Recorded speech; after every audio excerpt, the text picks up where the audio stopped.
दोस्तों नमस्कार।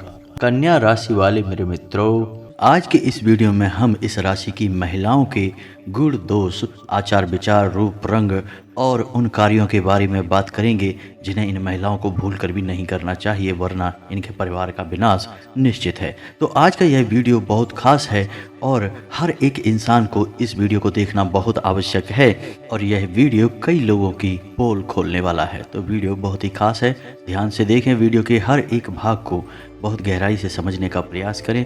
इस वीडियो से हर इंसान को कुछ न कुछ सीख अवश्य मिलेगी, चाहे वह स्त्री है या पुरुष है, कोई फर्क नहीं पड़ता है। यदि पुरुष है तो वे भी वीडियो को देखें और जानें कि कौन से काम हैं जो महिलाओं को नहीं करने चाहिए, जिससे वे अपने घर की महिलाओं की द्वारा की जाने वाली गलतियों को सुधार सकते हैं।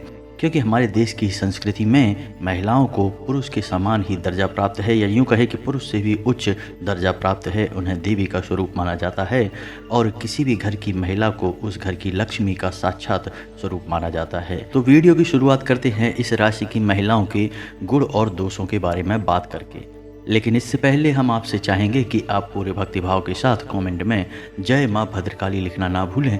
माता की आपके ऊपर कृपा बनी रहेगी। जी हाँ दोस्तों, तो चलिए बात करते हैं कि इस राशि की महिलाओं के क्या गुण होते हैं। सबसे पहला गुण इनका यही होता है कि इनका प्रेम बड़ा ही निस्वार्थ होता है। जी हाँ दोस्तों, ये अपने पति, अपने बच्चे, अपने परिवार के सदस्यों से बहुत अधिक प्रेम करती हैं और दूसरों की परवाह इतनी अधिक करती हैं कि अपने बारे में सोचना भूल जाती हैं। लेकिन इतना निस्वार्थ प्रेम करने के बावजूद भी इन्हें मन ही मन ऐसा लगता रहता है कि जैसे इनके परिवार के सदस्य इनकी कदर नहीं करते हैं, इनके विचारों को उतना सम्मान प्राप्त नहीं है, जिस वजह से अंदर ही अंदर इनका मन कुछ खिन्न सा रहता है। लेकिन ये बाहर ऐसा कुछ दिखाती नहीं है। जी हाँ दोस्तों, दूसरा गुण इन महिलाओं का यह होता है कि ये महिलाएं बहुत ही धार्मिक प्रवृत्ति की होती हैं, लेकिन धार्मिकता में इन्हें दिखावेबाजी बिल्कुल भी पसंद नहीं। इनकी धार्मिकता और भक्ति बिल्कुल शुद्ध होती है। जी हाँ दोस्तों, अब बात करते हैं इस राशि की महिलाओं के शारीरिक बनावट की। तो इस राशि की महिलाएं या तो बहुत दुबले पतले शरीर की होती हैं या फिर बहुत अधिक मोटे शरीर की होती हैं, लेकिन एक अच्छे स्वास्थ्य को पाने का ख्याल इनके मन में जरूर रहता है। लेकिन विडंबना तो यह है कि परिवार का ख्याल रखने के चक्कर में ये अपने बारे में सोचना भूल जाती हैं, जिससे इनकी सेहत दिनों दिन गिरती चली जाती है। जी हाँ दोस्तों, अब बात करते हैं शौक शान और पहनावे की। तो इस राशि की महिलाओं का पहनावा तो बहुत साधारण होता है, लेकिन इनका अंदाज शौकीन अवश्य होता है। लेकिन परिवार की स्थिति को देखते हुए इन्हें अपने शौक पूरे करने का मन करता है। यदि परिवार की स्थिति अच्छी है तभी अपनी शौक शान में ये पैसा खर्च करती हैं, अन्यथा परिवार की स्थिति यदि नरम है तो ये अपनी ख्वाहिशों को तुरंत मार देती हैं और बिल्कुल साधारण लिबास में रहती हैं। लेकिन इनका स्वभाव ज़्यादा फैंसी या ज़्यादा दिखावेबाजी वाला नहीं होता है।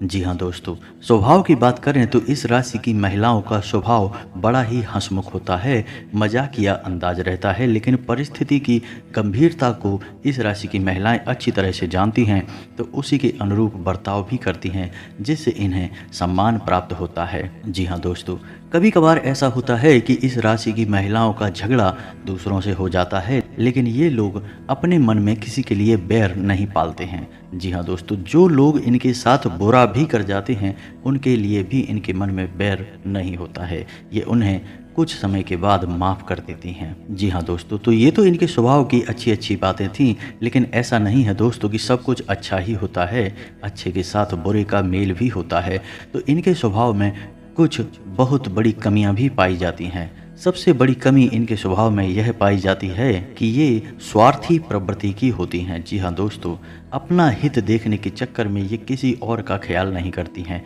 यहाँ पे हम आपको बता दें कि अपना हित से इनका मतलब अपना, अपने पति और अपने बच्चों के बारे में है। जी हाँ दोस्तों, इनके अलावा इन्हें पूरे संसार से कोई मतलब नहीं होता, चाहे किसी का कुछ बने या बिगड़े, लेकिन ये केवल अपने और अपने परिवार के बारे में ही सोचती हैं। जी हाँ दोस्तों, दूसरा दुर्गुण इनका है कि इनके अंदर जासूसी की प्रवृत्ति पाई जाती है। जी हाँ दोस्तों, ये हमेशा इस खोज में रहती हैं कि इनके आसपास के माहौल में क्या चल रहा है, और ऐसा देखा गया है कि इन्हें दूसरों के बारे में बहुत अधिक ज्ञान भी रहता है, पता भी चल जाता है। यानी कि इनके अंदर यह प्राकृतिक गुण पाया जाता है कि लोग कितना भी बात छुपाने की कोशिश करें, लेकिन ये किसी न किसी तरह से बात पता लगा ही लेती हैं। कहने का मतलब यह है कि दूसरों की गुप्त बातों को जानने में इनकी गहरी रुचि होती है। जी हाँ दोस्तों, इसी के साथ साथ इनके अंदर एक दुर्गुण और पाया जाता है कि ये झूठ बड़ी ही आसानी से और सरलता से बोल देती हैं। जी हाँ दोस्तों, ये परिस्थिति के अनुसार बात को अपने हित को ध्यान में रखते हुए बोलती हैं और इसी चक्कर में ये असली बात में झूठ की मिलावट भी कर देती हैं। लेकिन इन सब के बावजूद भी इनका स्वभाव बहुत मेहनती होता है और ये किसी भी काम को बहुत अधिक परिश्रम के साथ करती हैं और ये इस हद तक मेहनत करती हैं कि इनके मन में आराम करने का ख्याल भी नहीं आता है, जिसकी वजह से अधिक परिश्रम और अधिक मेहनत की वजह से इनकी तबीयत भी कभी कभार खराब हो जाती है। जी हाँ दोस्तों, तो ये तो थी इस राशि की महिलाओं के गुण और दोषों के बारे में। और अब बात करते हैं कि कौन से हैं वो 10 काम जो किसी भी महिला को भूल कर भी नहीं करने चाहिए, वरना उनके घर में दरिद्रता का प्रवेश हो जाता है, लक्ष्मी बाहर चली जाती है और घर का विनाश शुरू हो जाता है। जी हाँ दोस्तों, तो इन कार्यों में सबसे पहला कार्य जो महिलाएं अक्सर करती रहती हैं, जाने अनजाने ही सही, वह कार्य है कि रखे हुए आटे की रोटी बना देना।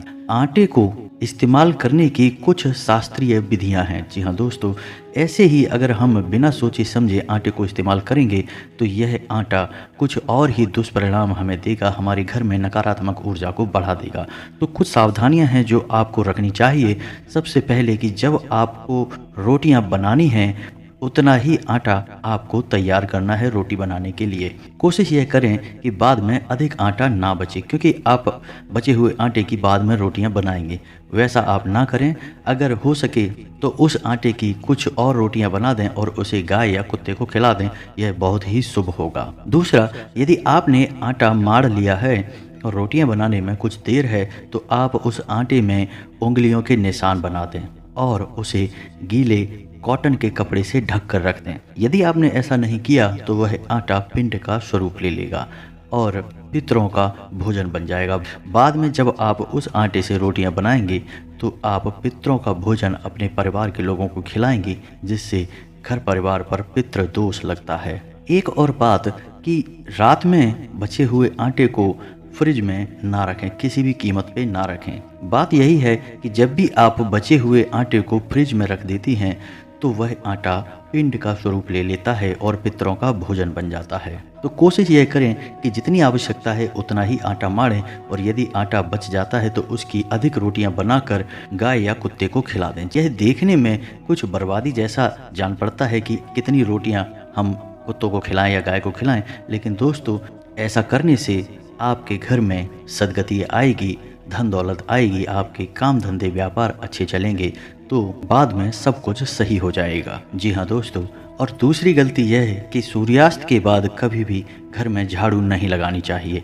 जी हाँ दोस्तों, यदि आपने झाड़ू लगाई भी है तो घर के कचरे को सूर्यास्त के बाद घर से बाहर बिल्कुल भी ना निकालें, उसे किसी कोने में इकट्ठा करके रखें। दूसरे दिन जब सूर्योदय हो जाए उसके बाद उसे घर से बाहर निकालें, अन्यथा आपके घर की लक्ष्मी बाहर चली जाती है। जी हाँ दोस्तों, तीसरी गलती यह है कि रात्रि के समय कभी भी कपड़े नहीं धोने चाहिए और यदि आपने कपड़े धुल भी दिए हैं तो उन्हें बाहर सूखने के लिए हरगिज ना डालें, वरना आपकी कुंडली में चंद्र दोष उत्पन्न हो जाता है। जी हाँ दोस्तों, चौथी गलती महिलाएं जो अक्सर कर जाती हैं कि खाना बनाने के बाद जो बर्तन गर्म होता है, जैसे तवे पर रोटियां बनाई और तवा गर्म है, उस पर सीधे ठंडा पानी डालकर उसे मांजने की कोशिश करने लगती हैं। तो उन्हें ऐसा नहीं करना चाहिए, वरना राहु दोष उत्पन्न हो जाता है। जब भी किसी गर्म बर्तन में सीधे पानी डालकर उसे धोने की कोशिश की जाती है तो राहु उत्तेजित हो जाते हैं और दोष उत्पन्न करते हैं, जिससे घर में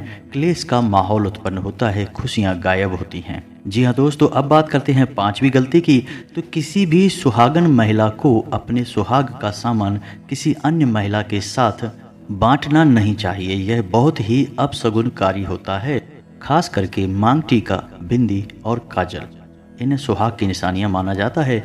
इन्हें किसी भी कीमत पर किसी अन्य महिला के साथ शेयर न करें, बांटें ना। जी हाँ दोस्तों, अब बात करते हैं छठी गलती कि जब भी महिलाएं घर के किचन में काम समाप्त करें तो कोई भी जूठा बर्तन घर की किचन में बाकी ना रह जाए और ना ही किचन गंदी हो। खास तौर से जिस चूल्हे पर खाना बन रहा है वह चूल्हा गंदा नहीं रहना चाहिए।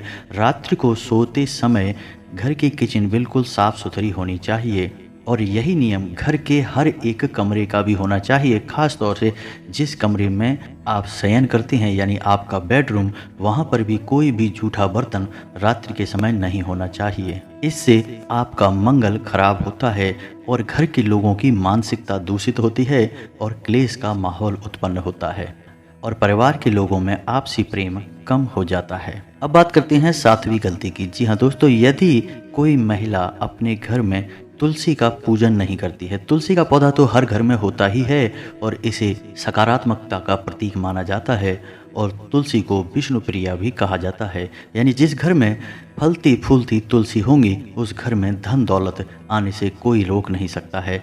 तो यदि कोई महिला अपने घर की तुलसी का पूजन नहीं करती है, दीपक नहीं जलाती है, तो यह उसकी बहुत बड़ी गलती है। तो उसे क्या करना है कि शाम के समय तुलसी के पास एक शुद्ध घी का दीपक अवश्य जलाना चाहिए और भगवान विष्णु और माता लक्ष्मी की पूजा आराधना अवश्य करनी चाहिए।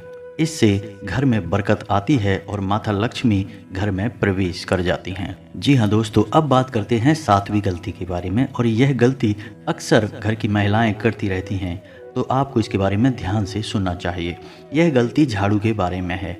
झाड़ू को लक्ष्मी का स्वरूप माना जाता है, तो इसे ऐसे स्थान पर रखना चाहिए जिससे आपके घर में आने जाने वाले लोग इसे देख ना पाएं, यानी इसे छुपा कर रखना चाहिए। दूसरा कि झाड़ू से कभी पैर नहीं लगाना चाहिए और तीसरा कि झाड़ू का कभी पूजन नहीं करना चाहिए। वह लक्ष्मी का स्वरूप अवश्य है लेकिन हम उसका पूजन नहीं करते हैं। इसी के साथ साथ आपको यह ख्याल भी रखना है कि झाड़ू अपने बेडरूम में कभी भी ना रखें, वरना पति पत्नी के बीच बहुत झगड़े होते हैं, प्रेम कम हो जाता है। इसी के साथ साथ दोस्तों एक और बात है जो अक्सर देखी जाती है कि जब भी महिलाएं झाड़ू लगाती हैं और यदि कोई जानवर आ जाता है, जैसे कुत्ता आ गया या गाय आ गई, तो उसी झाड़ू से उस जानवर को मारने लगती हैं, जो कि उन्हें गलती से भी नहीं करना है। क्योंकि झाड़ू को माता लक्ष्मी का प्रतीक माना जाता है और गाय को भी लक्ष्मी का प्रतीक माना जाता है और कुत्ते पितृ का सूचक होते हैं। तो जब आप किसी जानवर को झाड़ू से मारते हैं तो आपके ऊपर अलग अलग प्रकार के कई दोष लग जाते हैं, माता लक्ष्मी रुष्ट हो जाती हैं। जी हाँ दोस्तों, और झाड़ू को रखने का भी एक विशेष विधान होता है। झाड़ू कभी भी उल्टी नहीं रखनी चाहिए। उल्टी झाड़ू रखने से भी घर में झगड़े बढ़ते हैं, घर की सुख शांति गायब होती है। जी हाँ दोस्तों, अब बात करते हैं 8वीं गलती की।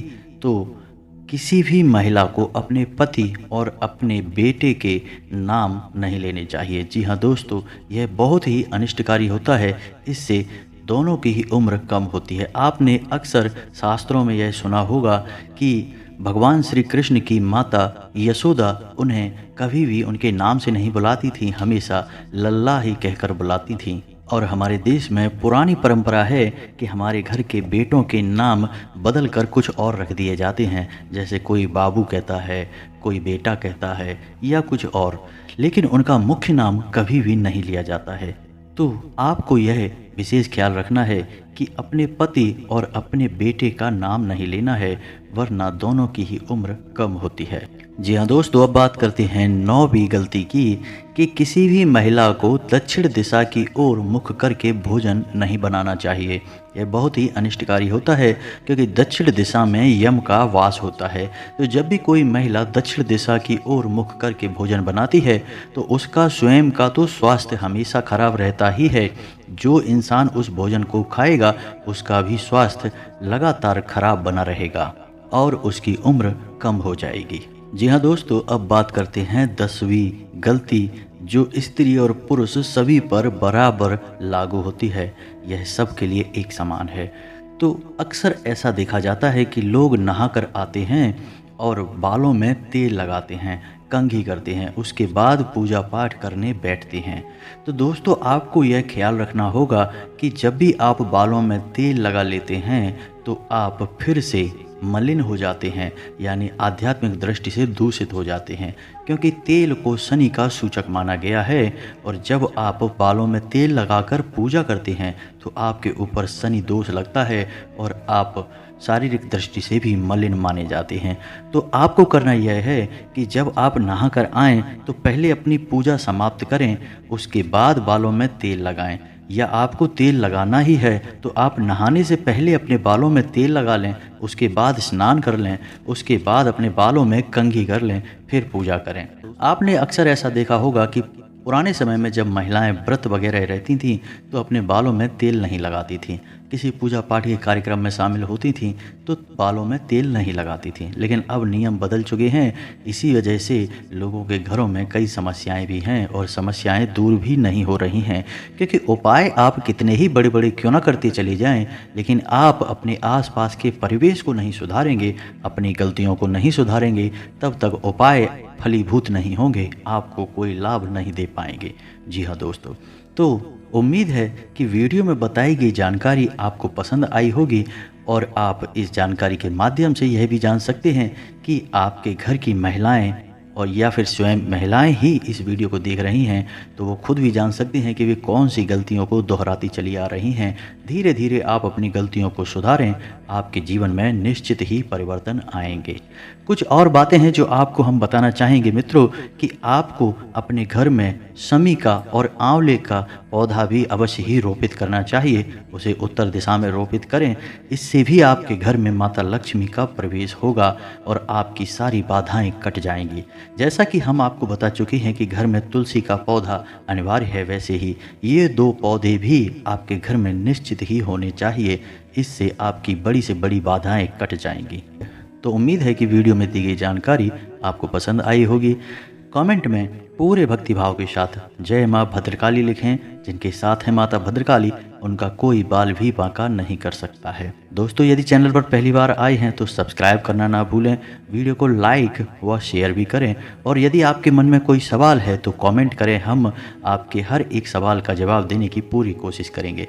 मिलते हैं अगले ज्ञानवर्धक वीडियो में, तब तक के लिए धन्यवाद। जय माता की।